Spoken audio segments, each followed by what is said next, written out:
Start the next session so we can catch up with the time. The first presentation will be by Dr. Shafiz. She will talk about ocular myasthenia workup and therapeutic options.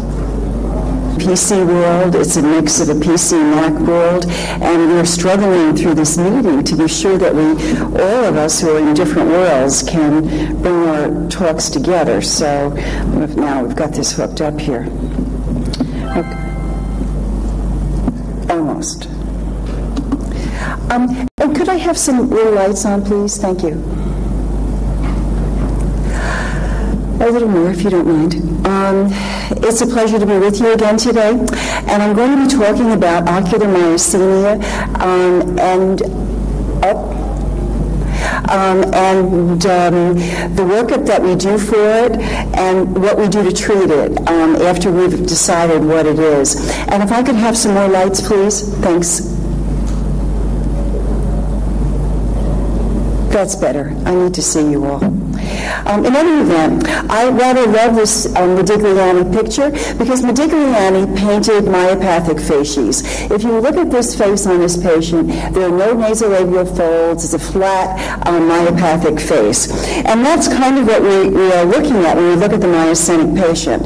Now, it's easy when myasthenia looks like that when they walk in, but you know, the trick is for us as physicians to recognize myasthenia when we see a patient.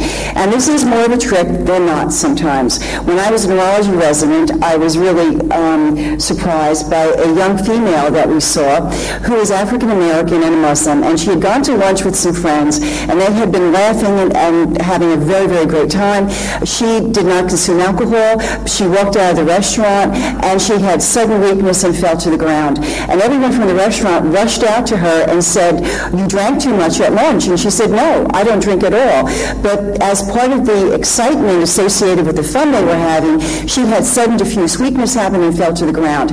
Now, you could almost write that off as hysteria or something else, but in reality, she did have a little ptosis, and she did not have double vision, and but diurnal fluctuation can also be part of this, and so you must suspect myasthenia even when it appears somewhat inapparent. As part of that, we look for fatiguing ptosis, and we've all seen that. You can see lid retraction on one side, and as someone holds this lid up, the other lid progressively drops down or curtains. And when the patient rests, the eyelids get better and they pull back up. And sometimes we see the lids give a little bit of a twitch related to fatiguing and denervation supersensitivity in a weak muscle. I rather love this picture because for the ophthalmologists in the group, we see lag ophthalmos quite a lot in elderly patients, and we never think of it as being associated with myasthenia, but this was a patient reported in neurology, an elderly patient obviously, who got myastigmine and had a reversal of his lag ophthalmos with myastigmine. So we must, again, always suspect it so that we can treat the patient in the right way, which is our mission today. All right, well, what else? This one patient shows us many of the eye movement combinations that we can see that make us suspect myasthenia. And if we look at her in primary position, she has ptosis that did fatigue with Cogan's lid twitch. She looks up and it's almost full, but at her young age, she should get up a little bit further. And sometimes as patients look way up in extremes with myasthenia, you can see a little slow, coarse, gaze-evoked nystagmus. As she looks to the right, as Andy showed us before, she has what looks like an internuclear ophthalmoplegia. She does not adduct this eye, and her right eye does not get out to extremes either. The eye movement here, though, rather than the fast eye movement that Andy talked about in brainstem lesions with MLFs, if there is any nystagmus in that eye in abduction, it's again a slow, coarse, gaze-evoked, weak nystagmus. To the other side, she doesn't bury that medial rectus as well as she should, and she doesn't bury that lateral rectus as well as she should. So maybe almost a conjugate gaze-looking paresis, and down gaze was reasonably intact. And we can contrast that to this older patient who has, again, a decrease in conjugate gaze more in the right eye than in the left, and a decrease in abduction in the other eye. And as you look at this older patient, you're saying to yourself, could this be a brainstem lesion? Could this be infranuclear or nuclear lesion? And as you look at other things in the patient, obviously clinically. And if you, we're going back to the anatomy, here's the conjugate gaze center and the 6 nerve nucleus on each side. So in essence, what we would have is conjugate gaze center, 6 nerve here, and perhaps 6 nerve on the other side. Well, so something would have had to have gone between and not affected anything else in the busy brainstem computer center that the pons is. So as we look and we see pure eye movement problems, we think less of intrinsic brainstem, and we start to think more of muscular problems and perhaps myasthenia. So so always we're putting the eye movements together and ruling out central problems as we look at potentially myasthenic patients. Well, this was a patient that really surprised me, and she came in with ptosis. Her pupils were really okay. Here was her pupil at rest. Here was her light response. It was okay pupil, but she doesn't. And here she is in primary position with an abducted eye, with no medial rectus function to that in that eye. And here she is on upgaze. Here she is to the left, to the right rather, in full abduction, and no medial rectus function again. On conjugate gaze to the left, and depression perhaps not so bad. So a somewhat atypical looking third, which is always worrisome for neuro-ophthalmologists. So in her work have included a CT scan. Bony films of the base were normal. CT scan was normal. Orbits were normal. And her MRI was normal. Tensilon test was normal. So could this be demyelinating? Anything can be demyelinating. Her PVER was normal for optic nerves. Tensilon test was normal, and again normal. So we did some autoimmune tests. They were normal. Did a single fiber EMG of her right frontalis, which should be pretty sensitive for ocular myasthenia, was negative. And then down the road, we saw a little coarse upbeat nystagmus in her right eye. And her antibodies finally came back, and her antibodies were positive. So she was a seropositive ocular myasthenia that presented as an atypical third. So part of our deciding on how to treat these patients is really, again, ferreting out those unusual myasthenic patients. And this is a patient who had fatiguing ptosis on either side.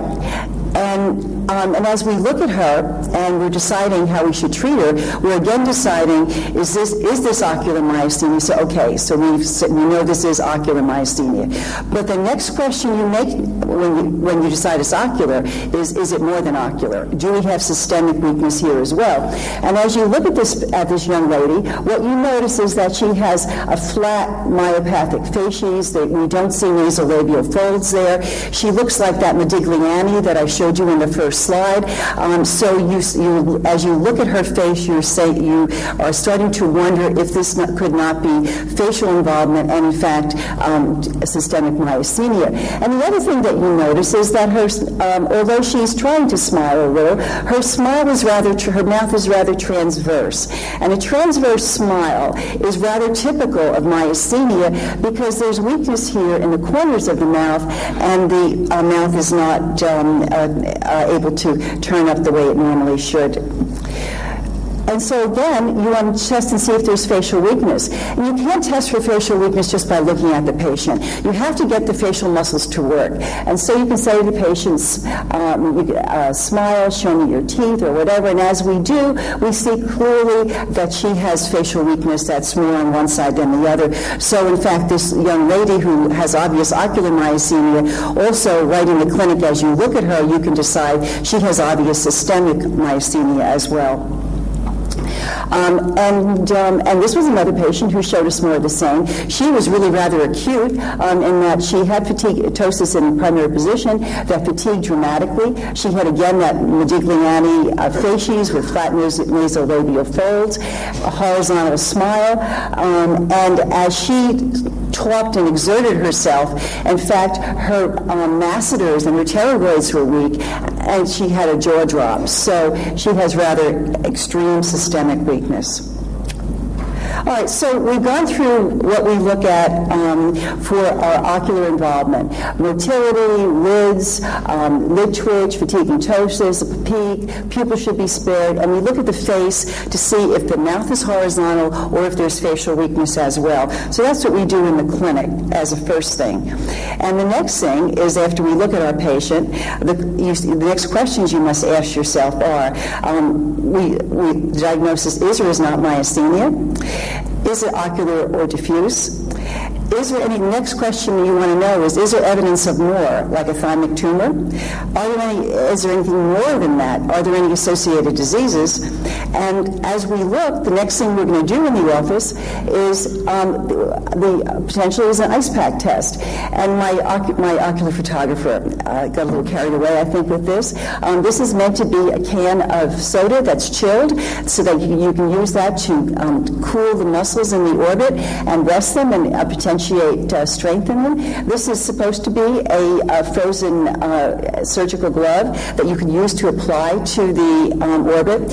And these are two nice little eye packs that you could also just keep in your freezer, and it's a very nice way just to put them on the eyes and see if in fact with cooling you can improve the ptosis especially, and very occasionally the eye muscles can be somewhat better if you get enough cooling. So you can confirm your diagnosis in a suspected case that's not clear right in the office with your ice pack test. Tensilon was something we used to do a whole lot more than we do today. There are false positives and false negatives with Tensilon. This was a patient that had obvious fatigue and ptosis, and when his brow was fixed, his lids dropped further. And with Tensilon, had reversal of his weakness.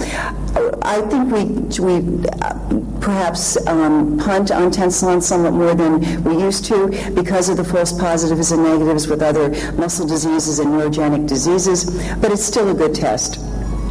What we do today, perhaps more, is draw our blood tests for antibodies. They are so readily available. And we can also draw, as we do, for antibodies for other associated diseases with myasthenia.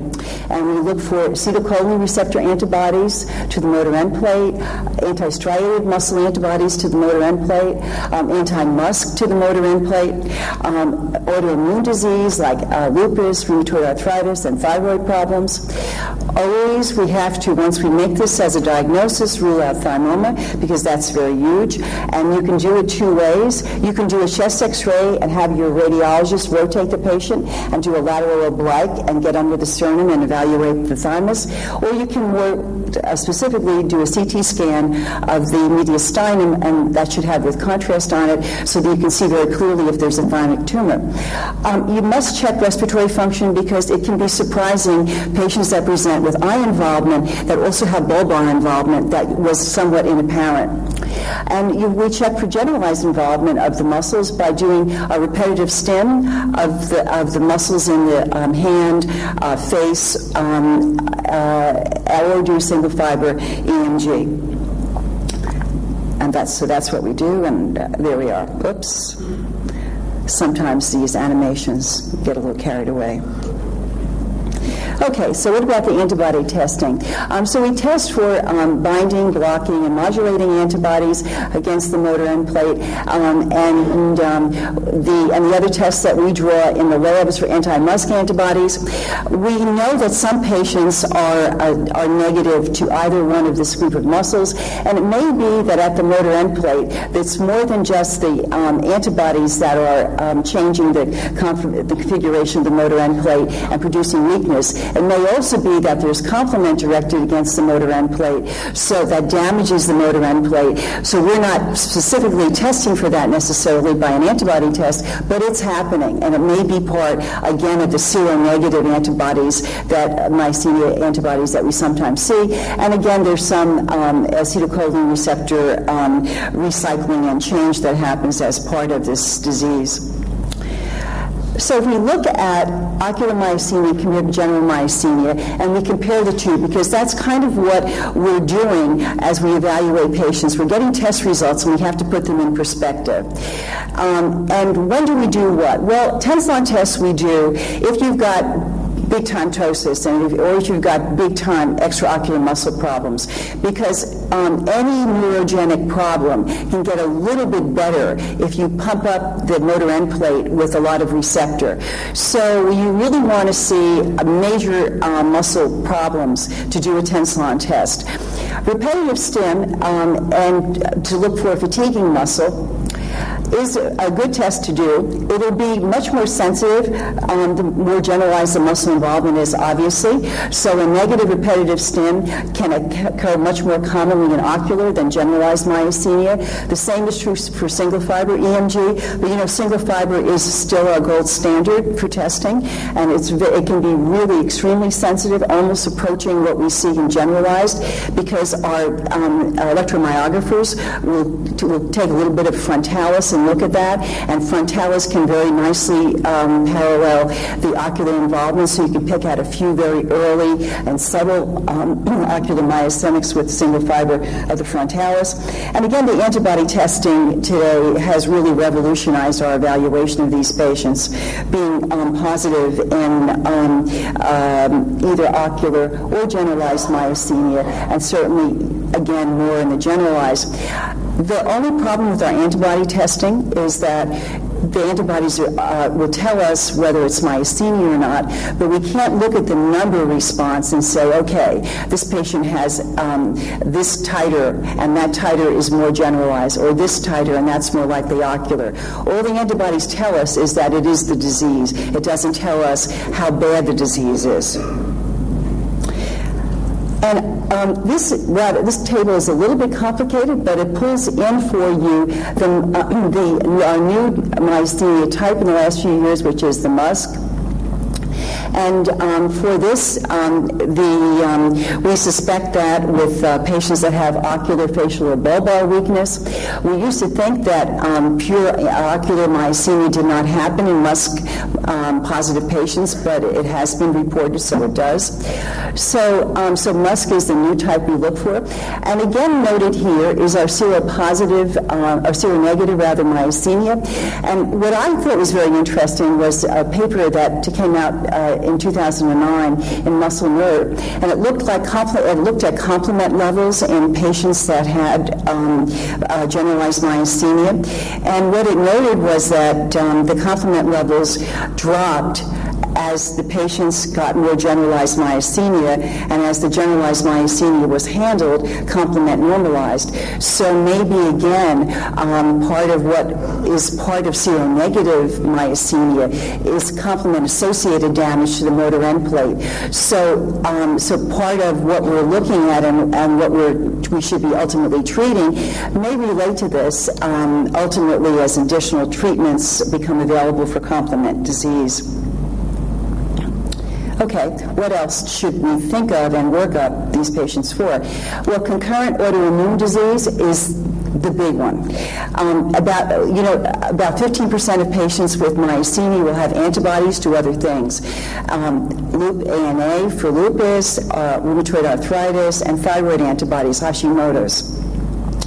We call myasthenia the disease of 15%, because if you're ever caught and you're not sure what the answer is, 15% is usually a pretty good answer for myasthenia, and for autoimmune disease and for other things as well.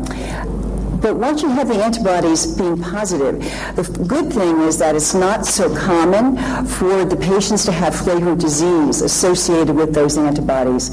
And lupus and active thyroid problems are not so common, and you'll see systemic lupus in anywhere from 0.5 to 3% of patients, depending on the paper. One of the important parts here is that autoimmune autoimmune disease overshadows the myasthenia.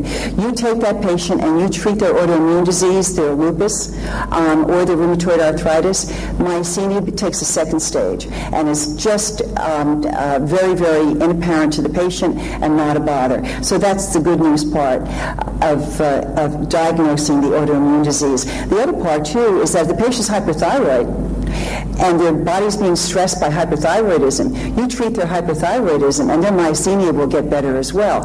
So it's very important to the patient to make this assessment. Well, this was a patient that we saw in the clinic who presented with obvious bilateral fatigue and ptosis, a lot of brow action to try to lift his lid as much as he could. He again had that nasolabial fold asymmetry with flattening of his folds and a transverse smile. So you know right away that this gentleman has systemic myasthenia. But what we didn't know immediately was whether or not he had thyroid eye disease. But with his tensilon test, we confirmed the diagnosis of myasthenia, and his eye position did not look dramatic. But we looked back at his old photos, and his normal facies had a rather more anophthalmic eyes compared to the way he was with his new disease combination, which was myasthenia and thyroid eye disease. So occasionally these two will coexist, and you can make that diagnosis for the patient. So what will make the patient worse with myasthenia? Well, again, you want to check if they're hyperthyroid, if they have any infection, if there's any stress going on, anemia, electrolyte imbalance.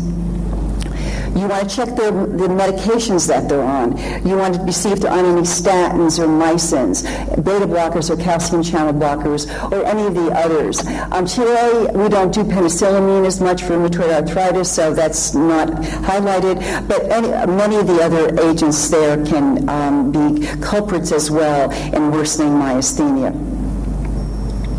Botox will also worsen myasthenia. Obviously, if you weaken muscles that are already weak, then the patients will look worse with Botox than they should.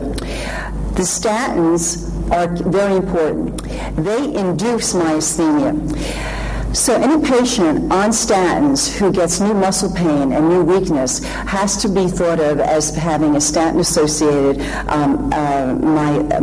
myopathic problem. Any of the statins can do this. It's okay to use them in a myasthenic patient. You just have to inform the patient and observe. It may be that this happens through the coenzyme Q10 depletion that happens with statins, and so people are suggesting that we should give patients with statins, especially myasthenic patients, coenzyme Q10 so that we minimize this. And the important thing from this slide when we look at the antibodies is that if we look at patients who are ocular, and if they remain ocular for 2 years, and again it's 15% of ocular, then if they stay ocular for 2 years, then they will remain ocular. So that's terribly comforting for us to give patients that information. If the single fiber EMG is negative, their risk for progression lessens, and your blocking antibodies will correlate to systemic weakness. So how does this translate into caring for the ocular myasthenic patient? Well, you have two choices. You can watch and wait, or you can step in. The first thing that you do, and I think you do this to kind of get to know your patient and decide what's right for them, is you can offer them what we call our first-line options that don't work, but you can try them. And they work better for ptosis than for anything. In the past, lid crutches were tried, and these were actual little metal attachments that people put on glasses to lift their lids. They just don't work. Prisms for glasses, if the diplopia is stable, and the anticholinesterase agents like Mestinon to make the muscles a little bit stronger. The only problem with this with ocular myasthenia, you know, is that some muscles are weak, some muscles are normal, and you can over-treat muscles that are normal and under-treat muscles that are weak. It's hard to get the right balance, and it generally does not work. So unless you're dealing with ptosis, this is a first-line option doomed to failure, but it does give you time to get to know the patient. Your next option is our steroids. And I'm going to go on to talk about steroids. The reason that we do steroids is that they tend to diminish the progression of ocular to generalized myasthenia, and they will make patients better that are not responding to Mestinon. The problem that you have to remember is if you step in and use oral dose prednisone in a good dose, you have a risk of increasing systemic weakness to the point that the patient can have sudden acute respiratory problems and be dead in bed. So we tend to be more conservative in our treatment of myasthenia and to use low-dose daily or alternate day steroids. There are different regimens that are suggested, starting with 10 every other day, building up to or 25 every other day, building up steadily. I judge it according to the patient. I'm much more likely to start with 10 or 15 daily and increase in small increments as the patient tolerates. If I think I have an older patient with a lot of medical problems and generalized involvement, I start with less and I increase very slowly because I don't want them to become suddenly weak. And it's surprising how quickly that sudden weakness can step in. So conservatism is the way to go as you initiate treatment. Once they're on and they're comfortable after a few weeks, you can be a little more aggressive in increasing it, but gentle is the way to start. Relapses, especially in children, can be handled with IVIG, and it's a way of kind of minimizing your steroid dosing in the child. Relapses on steroids, well, azathioprine or Imuran and prednisone was the way that we used to do it. It works, and it works sooner than later when we treat myasthenic patients. Cellcept does not in several studies. Cyclosporin, I have a problem with cyclosporin. It's only a static agent. They feel good and they miss a dose and they're back to square one. And then there's a really good risk of nephrotic and hepatotoxicity. It's not where I think we should be. Currently today, for myasthenia, rituximab as an anti-B-cell agent is big. The TNF blockers are important. Plasmapheresis for that patient who's really becoming systemic and is going quickly. But the one I like today is the complement inhibitors, like Ocular for seronegative ocular myasthenia. So maybe this is a way to handle that seronegative patient that's not doing well on other agents where you're suspecting that if they have that much weakness and their antibodies are negative, the complement may be a big part of their disease. So, and your third line of treatment is your thymectomy. The question is with purely ocular whether we do it or not, and I think you consider it in patients that don't do well with your Mestinon and don't like or relapse with immunosuppressives. We don't do ocular surgery until the strabismus is stable for at least 2 years or the ptosis is stable. All patients have to be screened for myasthenia, and again, we have our 15% number here. This is the thymus in the normal mediastinum, and we can see bits of thymic tissue in mediastinal fat, and also some thymus tissue that's a bit ectopic here in the neck. So it's tough to find all the thymus. But if there is a thymoma, all thymoma patients require a thymectomy, and all patients with thymoma need a substernal thymectomy. You can't take a chance of missing any of this that's around and having it grow and continue to give the patients problems. If it's thymic hyperplasia and the thymus just looks enlarged, which is the rest of myasthenia, fortunately, you decide whether or not that patient is a candidate for surgery, and that's a decision that the doctor and the patient make. So people advocate going in transcervical through the neck and scooping out as much thymus as they can. And if I've never done it with a patient, I've usually suggested substernal, but I think that in good hands, I'm sure it's very well done and is reasonable. Your only problem with that is that if you leave remnants behind because they can't be seen, will the patient do as well? And I'm not sure that that's totally clear.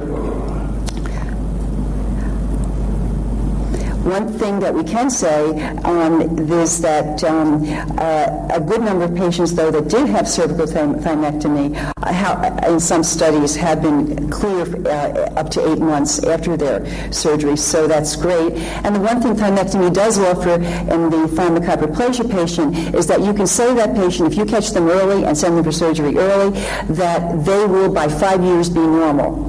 That may not be true for the thymoma patient, but thymic hyperplasia has a good prognosis.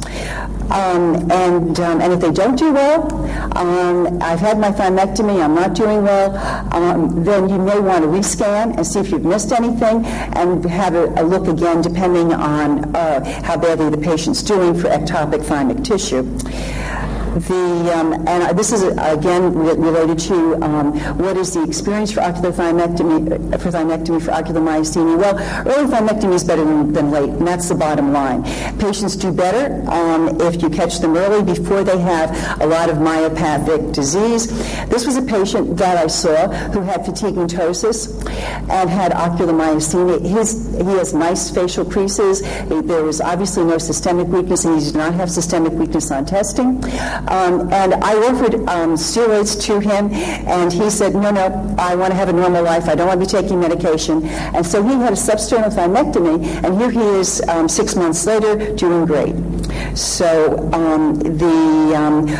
so that can be done in any age group. It happens in people that are older, and they can tolerate the thymectomy well. And as we look at our older patients, what we're seeing today is that there's a lot more ocular myasthenia than there was years ago, up to 21 per million new cases a year when it had been 3 to 7. The question is why and what we do about them. And again, you can offer immunotherapy, thymectomy, you look for all the antibodies and help the patient decide. Dr. Shafez, I think you should... I'm going to finish right now. So our conclusion is that the early onset does better, thymic hyperplasia does better, and the antibody testing tells you, helps you judge whether or not the patient is at risk for progression, and your medical thymectomy better have started early, and thymectomy early as well. Thank you.